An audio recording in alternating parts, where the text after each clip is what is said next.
होगा कि जब ईडी के समन का जवाब केजरीवाल ने कह सकते हैं लिखित चिट्ठी में दिया और पेश नहीं हुए, तब बीजेपी ने ये कहा था कि उनको गिरफ्तारी से डर लग रहा है। और ये बात जो है केजरीवाल ने पलटवार करते हुए कहा था कि भाई बीजेपी को कैसे पता कि मैं गिरफ्तार होने वाला हूँ। तो कहने का मतलब यही था उनका कि जिस तरह से जो एजेंसियां हैं वो बीजेपी के इशारे पर काम कर रही हैं और जो भी दल स्ट्रांग होकर उभरता है उसके खिलाफ लगातार जो है जो ईडी है वो शिकंजा कसती हुई नजर आती है। और यही देखने को मिल रहा है कि जिस तरह से लोकसभा चुनाव बहुत नज़दीक आ रहे हैं तो ईडी की कार्रवाई भी लगातार बहुत तेज़ी से बढ़ती नजर आएंगे। समन बिल्कुल ठुकराते हुए नजर आएंगे, वो एक उनका हो सकता है, लेकिन आखिर में आपको पेश तो होना ही पड़ेगा क्योंकि इस तरह से ईडी ने अगर उनको बुलाया है, जो सवाल ईडी करना चाहती है, जिन मुद्दों पर बात करना चाहती है, जाहिर बात है उन पर बात तो करनी ही पड़ेगी। देखिए, हेमंत सोरेन ने 10 समन का जवाब नहीं दिया, लेकिन आखिरकार उनको ईडी के सामने पेश होना ही पड़ा, चाहे ईडी उनके घर पे आई या कुछ भी रहा, लेकिन आपको जाना पड़ा और बात करनी पड़ी। तो ऐसे में अरविंद केजरीवाल को भी आने वाले दिनों में जरूर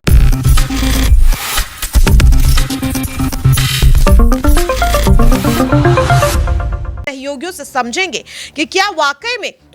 जानबूझकर केंद्र में बैठी मोदी सरकार अब इंडिया गठबंधन को तोड़ने की ये पूरी साजिश करती हुई नजर आ रही है। मेरे साथ सबसे पहले यहाँ पर अमन जी हैं और उनसे इस चीज को जानेंगे कि अमन जी, जिस तरीके से तेजस्वी यादव ने कहा कि भारतीय जनता पार्टी क्या कुछ कर रही है, किस तरीके से न केवल जांच एजेंसियों का दुरुपयोग किया जा रहा है, साथ ही यहाँ पर बगावत भी की जा रही है, यहाँ पर गैर कानूनी तरीके से नेताओं को जेल में डाला जा रहा है, यहाँ पर खरीद फरोख्त की जा रही है, नेताओं को कहीं ना कहीं खरीदा जा रहा है, चाहे दिल्ली में देखा गया हो या फिर झारखंड में देखा गया हो या फिर बिहार में देखा गया हो। क्या लग रहा है, क्या वाकई में जो कुछ भी इंडिया गठबंधन में इस वक्त चल रहा है उसके लिए एनडीए जिम्मेदार है?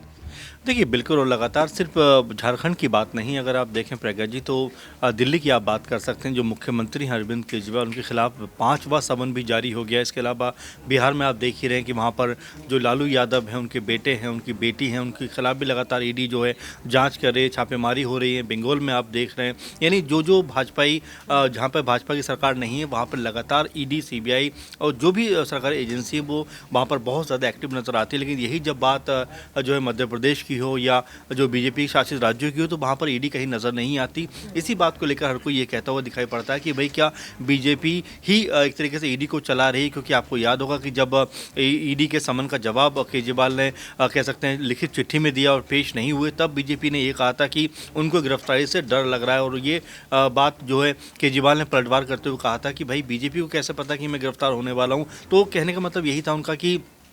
जिस तरह से जो एजेंसियां हैं वो बीजेपी के इशारे पर काम कर रही हैं और जो भी दल स्ट्रांग होकर उभरता है उसके खिलाफ लगातार जो है जो ईडी है वो शिकंजा कसती हुई नजर आती है। और यही देखने को मिल रहा है कि जिस तरह से लोकसभा चुनाव बहुत नज़दीक आ रहे हैं तो ईडी की कार्रवाई भी लगातार बहुत तेज़ी से बढ़ती जा रही है। जैसा हमने देखा कि जैसे ही नीतीश के साथ में आरजेडी का गठबंधन खत्म होता है उसके अगले ही दिन लालू, उसके बाद तेजस्वी से पूछताछ शुरू हो जाती है। अब झारखंड में हमने देखा कि वहाँ पर जो मुख्यमंत्री उनको पकड़ लिया जाता है और उनको इस्तीफा देना पड़ता है। पहले कहा जा रहा था कि वो जो है कह सकते हैं कि राज्य से छोड़कर भाग गए हैं, भगोड़े हैं और तमाम तरह की बातें उनको लेकर कही जाती हैं। तो एक तरफा जो कार्रवाई लगती है उसको लेकर हर कोई ये कहता है कि क्या सारे अपराध जो हैं वो सिर्फ विपक्षी नेताओं ने ही किए हैं और जो सत्ता पक्ष के लोग हैं वो सब ठीक हैं, उन पर उनके ऊपर जो आरोप लगे हैं उसके ऊपर कभी कोई सुनवाई नहीं होती, कभी कोई बात नहीं होती। जैसा हमने देखा कि मध्य प्रदेश चुनाव में जिस तरह से जो नरेंद्र सिंह तोमर उनकी बेटे के ऊपर किस तरह का बड़ा आरोप था, लेकिन अभी तक आपने उसके खिलाफ कोई सुनवाई नहीं दी। क्योंकि तो ऐसे कई सारे इशू हैं जहाँ पर लगातार ये बात कही जाती है कि जो सिलेक्टेड चीज़ें हैं, जो सिलेक्टिव जो चीज़ें हैं वो करती हुई ईडी नज़र आती है। तो सवाल उठते हैं कि क्या वाकई सिर्फ विपक्षी दलों में ही सारी खामियाँ हैं और सत्ता पक्ष बिल्कुल क्लीन है। और जिस तरह से कई लोग कहते हुए हैं कि बीजेपी ने खुद को वॉशिंग मशीन की तरह ढाल लिया कि जो उनके साथ शामिल हो जाता है उसके खिलाफ जो ईडी जांच बंद हो जाती है। अच्छा अमन जी, देखिए, जहां एक और हेमंत सोरेन की गिरफ्तारी हुई तो देखा गया कि अरविंद केजरीवाल को भी ईडी ने 5वां समन जारी कर दिया है। तो क्या हेमंत सोरेन की गिरफ्तारी के बाद ये देखा जा सकता है कि अरविंद केजरीवाल जो अब तक ईडी को चुनौती दे रहे थे शायद वो पूछताछ में सहयोग करते हुए नजर आए? क्योंकि मन में एक डर जरूर बैठ गया होगा कि अगर हेमंत सोरेन गिरफ्तार हो सकते तो वो भी गिरफ्तार यहाँ पर हो जाएंगे, या फिर 5वें समन को भी वो इसी तरह से ठुकराते हुए नजर आएंगे। समन